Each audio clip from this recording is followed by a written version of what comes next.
If you are a highly sensitive person and you feel that affects your voice, this video is for you. I will show you how to use your highly sensitive trait as an advantage to dramatically improve your singing. On top of that, I will share with you a resource that you can use to train your voice as a highly sensitive person, but only if you stick around till the end. My name is Jorgelina, I am a singer, vocal coach and songwriter. Now, I am not sure if you have come across to the word highly sensitive person. 15% of the population to 20% have this trait that apparently is there because of survival reasons as a species. A highly sensitive person's brain actually works differently than other people. Not everybody that is sensitive is highly sensitive. High sensitivity trait is a very particular trait, and it is important to know if you have the trait because it can really improve your life just to know it. If you are a highly sensitive person and you don't know it, you might think that you are weird, or maybe people might tell you that you are weird, and that's not true. So what I'm going to do first, I'm going to tell you what is a highly sensitive person. So I'm here with the website of the person that is the main researcher about highly sensitive people, and I'm going to read from this all the things that you can check to know if you are a highly sensitive person or not. It says, is this you? Are you easily overwhelmed by such things as bright lights, strong smells, coarse fabrics, or sirens nearby? 2. Do you get rattled when you have a lot to do in a short amount of time? 3. Do you make a point of avoiding violent movies and TV shows? 4. Do you need to withdraw during busy days into bed or a darkened room or some other place where you can have privacy and relief from the situation? 5. Do you make it a high priority to arrange your life to avoid upsetting or overwhelming situations? 6. Do you notice or enjoy delicate or fine scents, tastes, sounds, or works of art? 7. Do you have a rich and complex inner life? And 8. When you were a child, did your parents or teachers see you as sensitive or shy? In this page, you can also take a test to know that if you might be a highly sensitive person or not. If you think this is you, let me know in the comments. Now, of course, this is a singing channel. You might be wondering, what does that have to do with singing? Well, a lot. There are many ways that this trait affects your singing. And if you are not aware of that, you can perceive it as something negative and it can affect your singing in a negative way. But if you are aware of that and you work around that, then it can actually make your singing better. I'm going to share with you 3 ways that a high sensitivity trait affects your singing.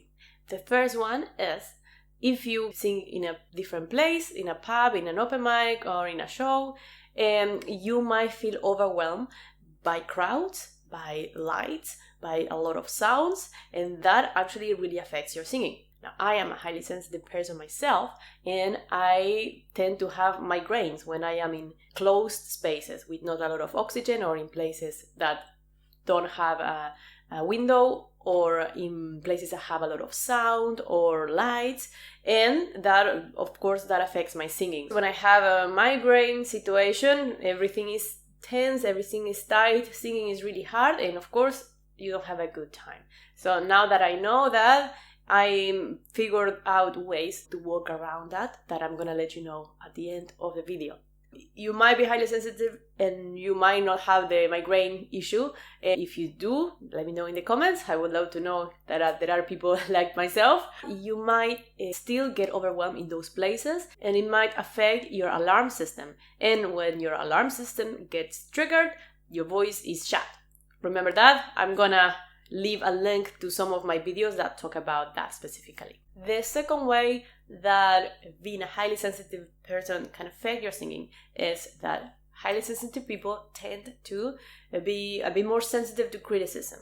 And that, of course, can trigger your alarm system, shut down your voice, and for a lot of people, it can just prevent them from ever singing again. And that is a much bigger problem. So if you are a highly sensitive person, you need to develop ways to work around those, to take them in a way that actually help you. And that is possible. I'm also going to talk about that at the end. Another way that the highly sensitive trait can affect your singing is that highly sensitive people tend to react differently to emotions. Like we tend to feel anything a little bit more. And apparently also our mirror neurons are a little bit stronger, which means if someone gets hurt, we feel the pain. As a singer, I have struggled with that quite a bit. In the early days when I was studying in the singing academy, we were presented by a lot of songs and we had to resolve them from an interpretation point of view. We had to connect with the song. And of course, as a highly sensitive person, you can connect at such a deep level that it affects you. So I'm also going to talk about how to prevent that from happening at the end. But if this is you, you might be aware of what I mean. You try to sing a sad song and you can't because you cry, for example. If you are enjoying this video, go ahead and subscribe. I have a lot of material like this. Now, let's talk about how to shine if you are a highly sensitive person, if you identify with the things I have been saying. Alright, so the first point, being overwhelmed in crowds, that one, it was hard to find good things. Now, the good thing about it is that it really energizes you, but you need to be able to know how to walk around it so that energy doesn't become too much. So as I said before, I tend to have migraines when I am in a place that is crowded and that is small and closed. And the way I get around that is few things. So firstly, the day of the performance or the day that I have to go out to do my performance, I take the day as easy as I can. I try to sleep really well. I try to avoid any unnecessary meetings. I try to get as much time for myself as possible. Meditation, some exercise. I usually go for a walk or for a run and I take maybe a yoga session. And then of course my vocal warm-ups of the day are designed to bring my nervous system to a calm state, to be prepared for that. I also practice my performance, visualizing the space to get mentally ready for that. Now, of course, if I have to sing, I try as much as possible to have a break in between in which I can go outside and take some air, and that really, really helps me particularly. Leading to the event, I also prepare myself by taking some supplements that calm my nervous system down. I have magnesium and L-theanine, and I usually take a bath with Epsom salts as well. So that's how I get around that one particularly. The next point was being too sensitive to criticism. Yes, I know that actually everyone is sensitive to criticism.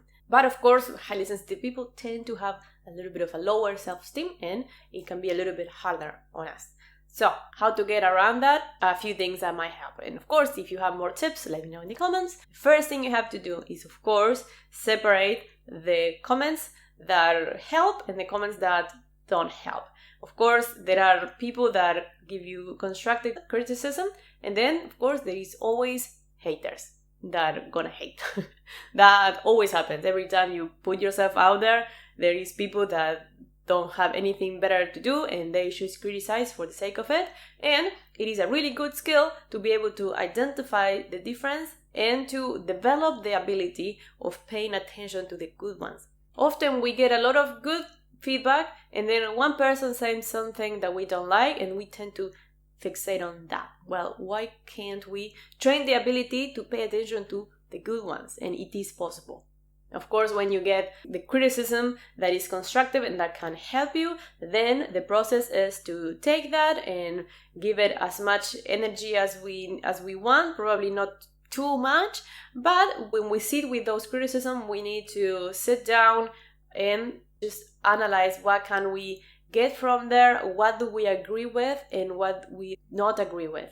Because when people give you feedback, you need to know that they are giving you usually in a big percentage on personal opinion more than a fact.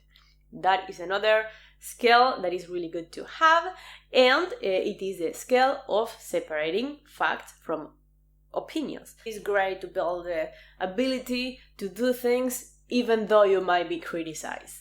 It's terrible that a lot of people don't sing just because they might be criticized. Yes, we will all be criticized anyway, so we might as well just do it anyway if we enjoy it. Now, the third point, being overwhelmed with emotion. Yes, that happens to a lot of highly sensitive people, and there are ways around it, and this one is one that actually can really help your singing. One of the problems that I had when I was starting in the singing academy is that, of course, back then I didn't know that I was highly sensitive. I would sing a song and I would either connect and wouldn't be able to sing it because I was so overwhelmed with emotion, or I would shut down any emotion to be able to sing it, and I will sing like a robot. So yes, as a highly sensitive person, you have more active mirror neurons, and you might identify with this if, for example, someone is telling you a story and you can feel all the emotions that they are feeling. If you are watching a movie and you know it's fiction, but you still can't separate that from your body doesn't know it's fiction, and you suffer a lot from that. For example, I can't watch any violent movies. When you sing, this can come as an advantage because you can connect with emotions much more easily. And that gives your voice a lot of different textures, and that allows people to connect with you as well, because you are being genuine. You are experiencing emotions in your own body. But you need to develop the ability of having a primary emotion of safety.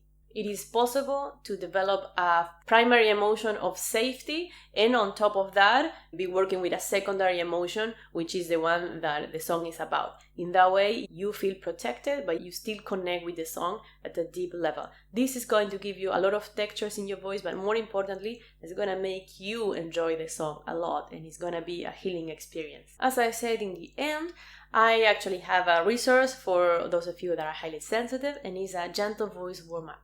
This is very important. If you have a gentle voice warm-up, what it does to your brain, it convinces your brain that it is safe to sing, and that lays the foundations for a strong voice. So you can go to the description below and download them from there. I hope you enjoyed this video. If you did, give it a like, a subscribe, and I will see you next video.